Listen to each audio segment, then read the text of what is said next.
اور کتابوں میں، اصطلاح میں، بڑے لوگوں میں، پڑھے لکھے لوگوں میں کہتے ہیں امام جعفر صادق کا کنڈا.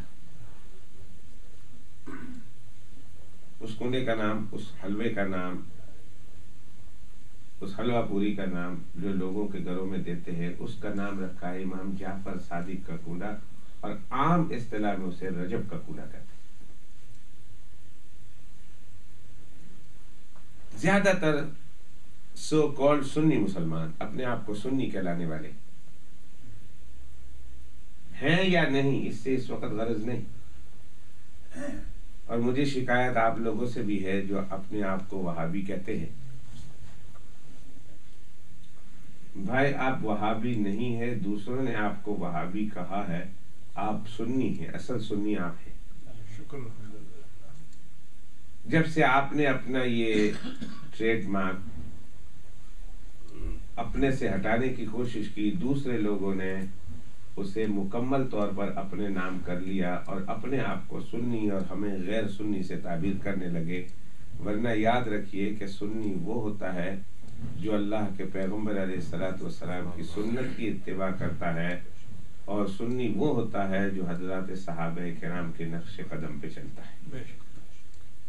جو بدعت، جو رسومات، جو رواج، جو کلچر، جو تہذیب کا پیروکار ہوتا ہے، وہ لاکھ مرتبہ اپنے آپ کو سنی کہے، وہ سنی نہیں ہو سکتا. اس لیے کہ سنی کے معنی سنت والا، سنی کے معنی سنت والا ہے. اور دیکھ لیجئے کہ کس کی زندگی میں سنت زیادہ ہے اور کس کی زندگی میں بدعت زیادہ ہے. تو جو بدعت والا ہوتا ہے اسے بدعتی کہیں گے، اور جو سنت والا ہوتا ہے اسے سنی کہیں گے.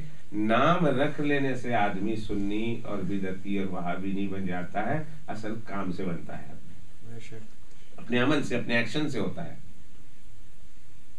اب یہ ایک وقت ہے کہ دشمنوں نے ہمیں وہابی کہہ دیا، ہم بھی اپنے آپ کو وہابی کہلانے لگے اور وہابی کہلانے پر فخر کرنے لگے، یا ہم نے ایکسپٹ کر لیا کہ چلو کوئی نہیں، ہماری پہچان وہابیت سے ہو گئی، شناخت ہو گئی، تو اب ہم وہابی ہیں. نہ، خدا کے واسطے اپنے آپ کو وہابی نہیں بلکہ سنی کہے.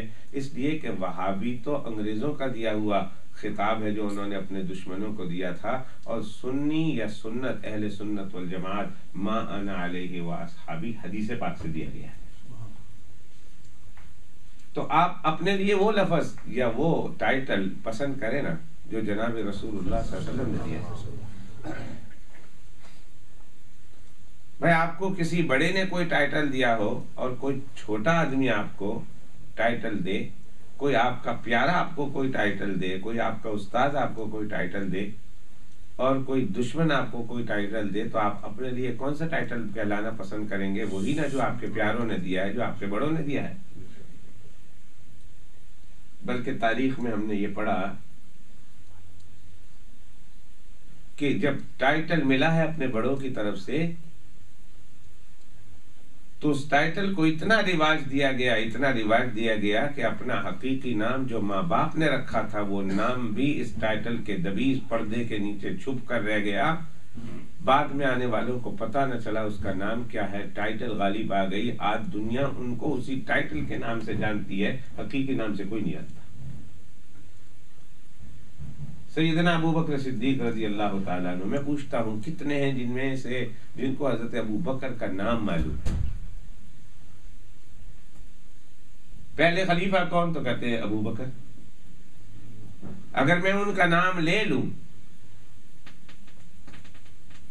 تو میں بیان کرتے کرتے اور یہ بات نہ کہوں کہ یہ وہ ہیں، تو آپ کو پتہ بھی نہ چلے. آپ سمجھے کسی صحابی رضی اللہ تعالیٰ عنہ کا نام واقعہ سنا رہے ہیں اور آپ کو پتہ بھی نہ چلے کہ جس کا واقعہ سنا رہا ہوں وہ سیدنا ابو بکر صدیق رضی اللہ تعالیٰ عنہ ہے. نام پر ٹائٹل اتنا غالب آ گیا. ابو ہریرہ رضی اللہ تعالیٰ عنہ، نام کیا ہے ان کا؟ کسی کو نہیں معلوم. 50 سے زیادہ قول ہے، کتاب اٹھا کے دیکھیں تو ان کا نام کیا ہے. کوئی کہتا ہے ان کا نام یہ ہے، کوئی کہتا ہے ان کا نام یہ ہے، کوئی کہتا ہے ان کا نام یہ ہے. 50 سے زیادہ نام ہیں. لیکن نام تو اپنی ماں نے ان کو دیا تھا، اپنے باپ نے ان کو دیا تھا جب پیدا ہوئے، لیکن یہ ابو ہریرہ کا ٹائٹل جب جناب رسول اللہ صلی اللہ علیہ وسلم کی طرف سے انہیں دیا گیا تو اس ٹائٹل کو اپنے لیے اتنا بڑا اعجاز سمجھا اور اتنا بڑا قابل فخر سمجھا کہ اپنے لیے اسی ٹائٹل تو استعمال کرتے رہے، یہاں تک کہ نام اس ٹائٹل کے دویز پردے کے پیچھے ایسا چھپا ہے کہ اب قیامت تک کے لیے اس پر فیصلہ فائنل نہیں ہو سکتا کہ ان کا اصل نام کیا ہے۔ جس کو کہو دنیا ابو ہریرہ ہی کے نام سے جانتی ہے، اگر کوئی ان کا نام لے تو شاید ان کو پہچان بھی نہ سکے، جان بھی نہ سکے۔ تو ٹائٹل کس نے دیا تھا؟ جناب رسول اللہ صلی اللہ علیہ وسلم۔ اور جب اللہ کے پیغمبر علیہ السلام نے ٹائٹل دیا تو محبوب تھے، اور محبوب کا ٹائٹل، محبوب کا دیا ہوا نام بھی محبوب ہوتا ہے۔ تو ہمیں ایک نام دشمنوں نے ہمارا دیا ہے جس کو کہتے ہیں وہابی، اور ایک نام ہمیں جناب رسول اللہ صلی اللہ علیہ وسلم نے دیا ہے۔ تو جب اللہ کے پیغمبر علیہ السلام نے ایک نام ہم کو دیا ہے، ہمارا ہے، ہمارے عمل کے اوصاف کے اعتبار سے، تو ہمیں اس نام کو استعمال کرنا چاہیے، سنی کہلانا چاہیے۔ پچھلے دنوں آپ نے تکبیر ٹی وی پر، کل پرسوں کی بات ہے، سنڈے کو ایڈورٹائز تو ویسے ایک ہفتے سے چل رہی تھی، پر سنڈے کو آپ نے تکبیر ٹی وی پر اگر آپ نے دیکھا ہو تو ایک پروگرام چل رہا تھا ضیاء الامت کے حوالے سے، پیر کرم شاہ صاحب کے حوالے سے، ان کا عرس مبارکہ منایا جا رہا تھا ٹیلی ویژن پر 3:30 بجے سے۔ ایڈورٹائز تھا، میں تو تھا نہیں، برمنگھم گیا ہوا تھا، لیکن ایڈورٹائز تھا کہ 3:30 بجے سے لے کر رات گئے تک شو ہوگا، اور سارا پروگرام دکھایا جائے گا، اور اس مبارک ہو رہا ان کا فلاں جگہ پہ فلاں جگہ پہ۔ اور دنیا اس سے پہلے بھی فون کر رہی ہے، پیر کرم شاہ صاحب ازہری کی جو ہے وہ بڑی تعریف کر رہی ہے۔ میں نے بھی ایک فون کر دیا، میں نے فون کرتے ہوئے ایک جملہ کہا، میں نے کہا پیر کرم شاہ صاحب کے نام تو بہت لیتے ہو، ان کی تعریف تو بہت کرتے ہو، خدا را ان کے نظریات اور افکارات کو بھی تو اپناؤ۔ کسی کے صرف نام لے لینے سے کام پورا نہیں ہوتا جب تک کہ اس کے نظریات کو، ان کے افکارات کو، ان کی سوچ کو، ان کی تھنکنگ کو، ان کے خیالات کو، ان کو بھی تو اپناؤ اور اس کو بھی تو قبول کرو، تب جا کے تمہارا کام یہ ہوگا نا کہ ہم فلاں بزرگ کو صحیح مانتے ہیں۔ ورنہ نام لے لیں اور نام لے کر تعریف کریں اور ان کے نظریات اور افکارات سے اختلاف کریں تو در حقیقت یہ محبت نہیں ہے، یہ سب کچھ دکھلاوا ہے۔ محبت تو تب ہے جب ان کے نظریات کو مانو۔ یہ کہہ کر میں نے کہا کہ کسی نے پیر کرم شاہ صاحب کی قرآن مجید کی تفسیر ضیاء القرآن کا ابتدائی مقدمہ پڑھا ہے؟ پیر کرم شاہ صاحب نے ضیاء القرآن کے مقدمے میں لکھا ہے کہ اہل سنت والجماعت کے 2 طبقے ہیں، ایک طبقے کو بریلوی کہتے ہیں اور اہل سنت والجماعت کا دوسرا طبقہ دیوبندی ہے۔ یہ انہوں نے اپنے قرآن مجید کے حاشیے میں لکھا ہوا میرے پاس ہے۔ میں نے کہا ایک طرف تو ضیاء الامت کے نام سے عرس ہو رہے ہیں اور پوری دنیا میں ان کے حالات کو، ان کے خیالات کو، ان کے بلند مقام کو اور ان کے درجات کو بیان کیے جا رہے ہیں، لیکن ان کے افکارات اور خیالات سے اتنا اختلاف ہے کہ جس کو وہ یہ لکھتے ہیں کہ یہ بھی اہل سنت والجماعت کا طبقہ ہے تو اس کو قبول کرنے کے لیے تیار نہیں۔ یاد رکھے بات تو خیر میں دوسری طرف چلا گیا، بات تو یہ کہہ رہا تھا کہ ایک طبقہ جو اپنے آپ کو سنی کہلاتا ہے، وہ سنی طبقہ اس کی اکثریت، سب نہیں، اس کی اکثریت 22 رجب کے موقع پر، رجب کے آخری ہفتے میں رجب کا کنڈا نکالتے ہیں، امام جعفر صادق کا کنڈا نکالتے ہیں، لوگوں کے گھروں میں حلوے بیچتے ہیں، اور ان سے پوچھو کہ کیوں، تو کہتے ہیں جی رجب کے آخر میں کنڈا نکالنا ہے، ایک ہمارے یہاں ایک رسم ہے، ایک رواج ہے، ایک طریقہ ہے جو ہمارے باپ دادا سے چلا آ رہا ہے، لہذا ہم نکالتے ہیں۔ اور اتفاق کی بات ہے کہ اس سال ہمارے گھر میں بھی کسی نے بیچ دیا۔ تو میں نے اپنی بیگم سے کہا کہ نہیں کھا سکتے، تو کہنے لگے جی ہمارا حلوہ پوری کیوں بند کراتے ہو؟ مذاق میں انہوں نے کہا ہمارا حلوہ پوری کیوں بند کراتے ہو، یہ حلوہ پوری کھانا جائز نہیں ہے۔ میں نے کہا جب تم سنو گے کہ حلوہ پوری تمہارے گھر میں کیوں بھیجی گئی ہے تو جب تم سنو گے تو یقیناً تم اپنے ہاتھوں سے چڑیوں کو یا کسی اور حلال جانور کو کھلانے پر مجبور ہو جاؤ گے. تم نہیں کھاؤ گے, تم کہو گے اسے میرے گھر سے لے جاؤ. بلکہ میں نے تو جو جملہ کہا وہ بتاتا ہوں. میں نے کہا تم یہ کہو گے لے جاؤ اسے مسجد میں اور کھلا دو. کیا لگی سناؤ کیا بات ہے. میں نے کہا 22 رجب کو یہ حضرات حلوہ پوری پکاتے ہیں, کہتے ہیں رجب کا کنڈا کرتے ہیں. امام جعفر صادق کے کنڈے کے نام سے یہ حلوہ پوری پکاتے ہیں. پکانے والوں کو بھی نہیں پتا کہ اس کی ابتدا کہاں سے ہوئی. اگر پکانے والے اور کھانے والے اگر اس کی ابتدا معلوم کر لیں اور ان کو اس کی ابتدا معلوم ہو جائے تو میں اللہ کے گھر میں بیٹھ کر کہتا ہوں کہ اگر وہ سنی ہے, اگر وہ واقعی سنی ہے, جناب رسول اللہ صلی اللہ علیہ وسلم اور صحابہ کرام سے محبت کرنے والے ہیں, یقین مانیے کہ ان کے گھروں میں پھر حلوہ پوری بنے گا. سال کے اور دنوں میں تو بنے گا, لیکن ان دنوں میں رواج کے طور پر جو پکایا جاتا ہے وہ کبھی نہیں پکے گا. ایک رواج میں درمیان میں کہتا, 1 منٹ کے لیے رک کر ایک بات کی طرف اشارہ کروں. سفر کا مہینہ آتا ہے تو سفر کے آخری وینسڈے کو بعض علاقوں میں دستور ہے کہ سفر کے آخری وینسڈے کو, جو مہینہ دوسرا ہے اسلام کا محرم کے بعد سفر, اس کے آخری وینسڈے کو غسل کرتے ہیں, نیا کپڑا پہنتے ہیں, گھروں میں خوشی مناتے ہیں. اور پوچھو ایسا کیوں کرتے ہو تو کہتے ہیں کہ اس دن نبی پاک صلی اللہ علیہ وسلم بیمار تھے تو صحت یاب ہوئے. اللہ کے پیغمبر علیہ السلام نے بھی غسل کیا تھا تو ہم اللہ کے پیغمبر علیہ السلام کی اس خوشی, صحت یاب ہونے کی خوشی میں انہوں نے بھی غسل کیا تھا, ہم بھی غسل کرتے ہیں, ہم خوشی مناتے ہیں. حالانکہ تاریخ سے ناواقفیت کی وجہ سے یہ سارا حرکت ہو رہی ہے, ورنہ اگر جو کوئی تاریخ سے واقفیت رکھتا ہو اس کے لیے یہ بات مخفی نہیں ہے کہ جناب رسول اللہ صلی اللہ علیہ وسلم کے اس مرض کی ابتدا, کہ جس مرض میں اللہ کے پیغمبر علیہ السلام کا وصال ہوتا ہے, جس مرض میں اللہ کے پیغمبر علیہ السلام دنیا سے رخصت ہوتے ہیں, وہ مرض کی ابتدا بدھ کے دن سے شروع ہوئی تھی. یہ یہودیوں نے, یہ عیسائیوں نے, یہ ہنود نے, یہ مجوس نے, یہ مشرک نے, یہ بے ایمانوں نے, یہ دین اسلام اور رسول اللہ صلی اللہ علیہ وسلم کے ساتھ دشمنی رکھنے والوں نے, شیطانی فطرت والوں نے جب یہ دیکھا کہ اللہ کے پیغمبر علیہ السلام کی بیماری کی ابتدا آج کے دن سے ہوئی ہے تو مسلمانوں کے لیے تو یہ غم کی دن ہے, غم کے پہاڑ ٹوٹنے کا دن ہے, لیکن دشمنوں کے لیے یہ خوشی کا دن تھا کہ چلو اللہ کے پیغمبر علیہ السلام اس بیماری میں انتقال کر گئے اور اس بیماری کی ابتدا بدھ سے ہوئی ہے, لہذا جس دن سے ابتدا ہوئی ہے اس بیماری کی اس دن ہم خوشی منائیں. تو کہاں یہ دشمنان اسلام کی خوشی کا دن تھا اور کہاں مسلمانوں نے تاریخ سے ناواقفیت کی وجہ سے اپنے لیے خوشی کا دن منا لیا, یعنی اپنا ہی ہاتھ اور اپنا ہی منہ, بلکہ یوں کہیے کہ اپنا ہی جو ہے پیر ہے اور کلہاڑی بھی اپنے پیر پر خود مار رہے.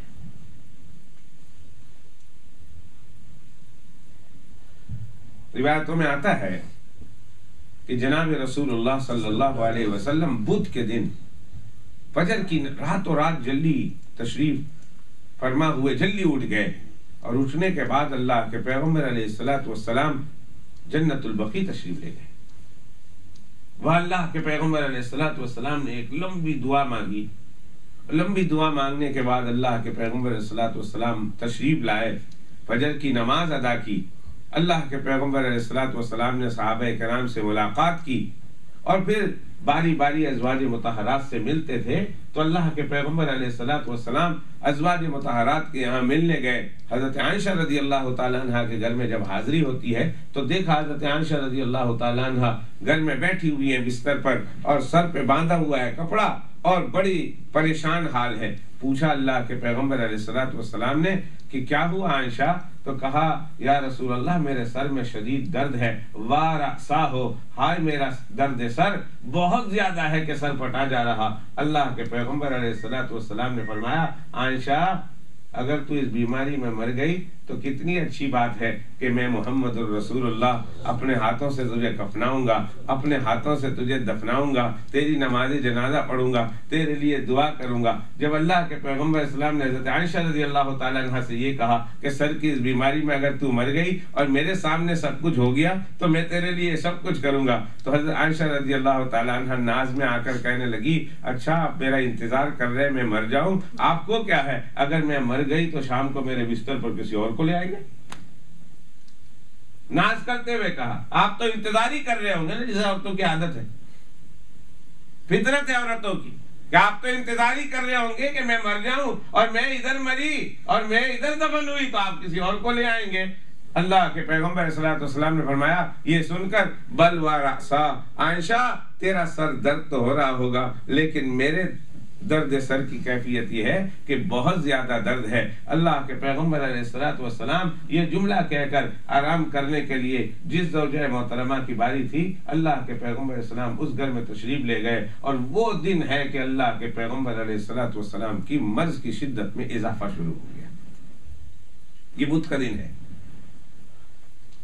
تقریباً 14 دن پہلے، یہ 14 دن کے طویل مدت پر 2 ہفتے تقریباً یہ بدھ سے لے کر اگلا بدھ ہے، پھر جمعرات ہے، پھر جمعہ ہے، پھر ہفتہ ہے، پھر اتوار ہے، پھر پیر ہے، یہ 12-13 دن بنتے ہیں۔ ان 12-13 دنوں میں اللہ کے پیغمبر علیہ الصلوۃ والسلام کی مرض کی کیفیت رہی، اور پیر کی صبح کو زوال کے قریب اللہ کے پیغمبر علیہ الصلوۃ والسلام اس دنیا سے پردہ فرماتے ہیں۔ تو سفر کی آخری بدھ تھی، وہ اللہ کے پیغمبر علیہ الصلوۃ والسلام کی بیماری کی ابتدا کے دن تھا، اور دشمنان اسلام نے خوشی منائی، اور کس طرح چالاکی سے مسلمانوں میں یہ بات داخل کر دی کہ مسلمانوں تم بھی سفر کے آخری ہفتے میں خوشی مناؤ، اس واسطے خوشی مناؤ کہ اس دن اللہ کے پیغمبر صلی اللہ علیہ وسلم بیماری سے صحت یاب ہوئے تھے، حالانکہ ایک ان پڑھ طبقہ اس کو پتہ ہی نہیں کہ اللہ کے پیغمبر السلام اس دن بیماری سے شفا یاب ہوئے تھے یا اس دن بیماری نے ابتدا کی تھی۔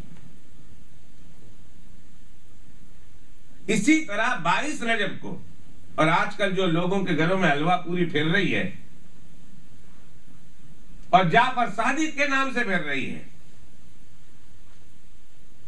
یا 22 رجب کے حلوے اور 22 رجب کے کونڈے کے نام سے پھر رہی ہے، اس کی وجہ یہ ہے کہ 22 رجب کو سیدنا امیر معاویہ رضی اللہ تعالیٰ عنہ کا انتقال ہوتا ہے، اور حضرت سیدنا امیر معاویہ رضی اللہ تعالیٰ عنہ کے انتقال سے 1-2 طبقے کو، 3 طبقوں کو بڑی خوشی ہوئی ہے۔ ایک وہ طبقہ ہے جسے یہودی طبقہ کہتے ہیں، ایک وہ طبقہ ہے جسے عیسائی طبقہ کہتے ہیں، اس لیے کہ انہوں نے اسلام کے خلاف سیدنا امیر معاویہ رضی اللہ تعالیٰ عنہ کے آمنے سامنے آ کر بہت ہی جنگیں لڑی ہے، اور حضرت امیر معاویہ رضی اللہ تعالیٰ عنہ نے اللہ کے فضل سے، اللہ کی مدد و نصرت سے ہر محاذ پر ان کو شکست دی تھی۔ تو حضرت امیر معاویہ کے انتقال پر یا تو ہنود اور یہود اور نصارہ ان لوگوں کو خوشی ہوئی تھی، یا پھر حضرت امیر معاویہ رضی اللہ تعالیٰ عنہ کے انتقال پر خوشی مناتے ہیں تو شیعہ مناتے ہیں، اس لیے کہ حضرت امیر معاویہ سے انہیں بڑا بغض، بڑی تکلیف ہے۔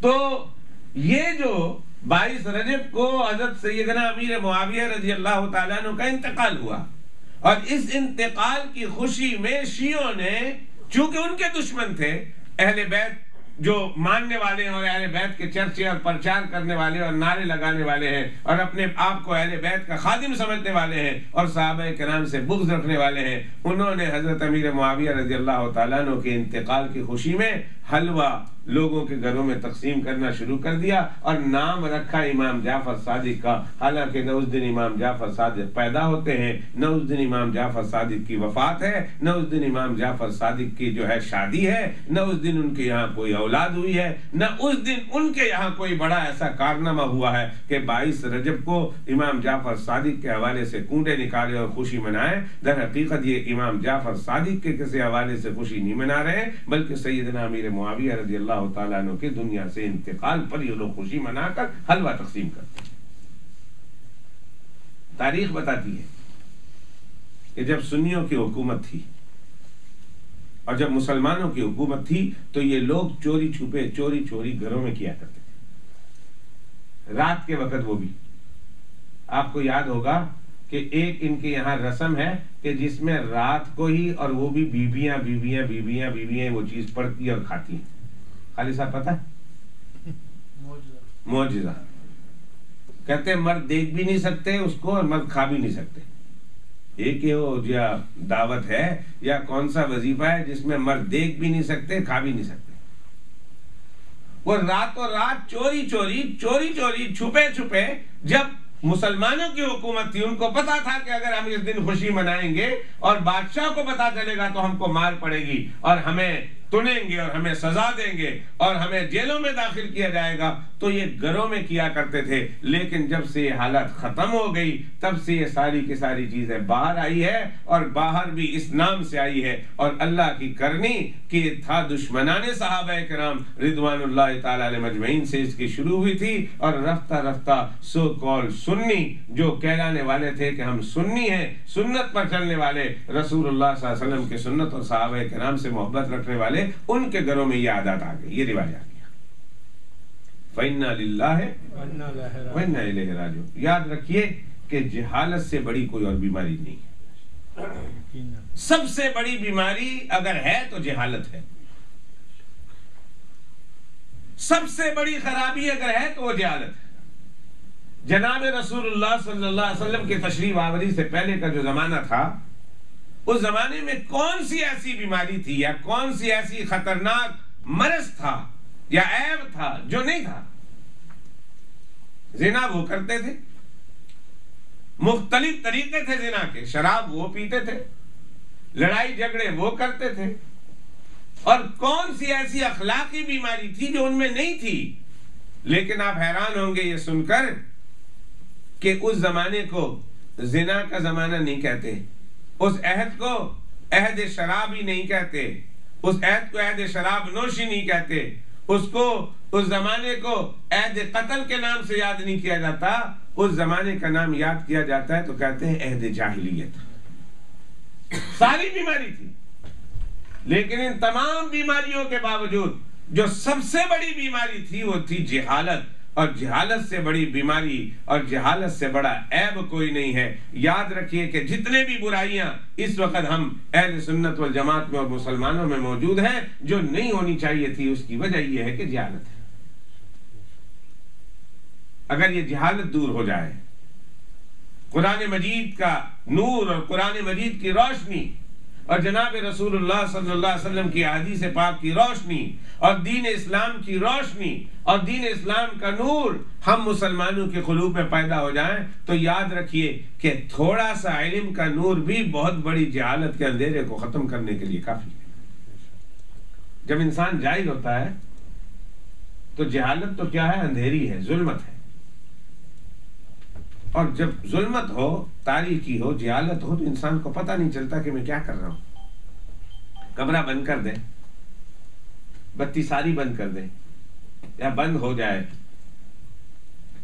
اور اچانک ایک آدمی کمرے میں نیا آ رہا جس کو پتہ نہیں ہے کہ یہ کمرہ کیسا ہے.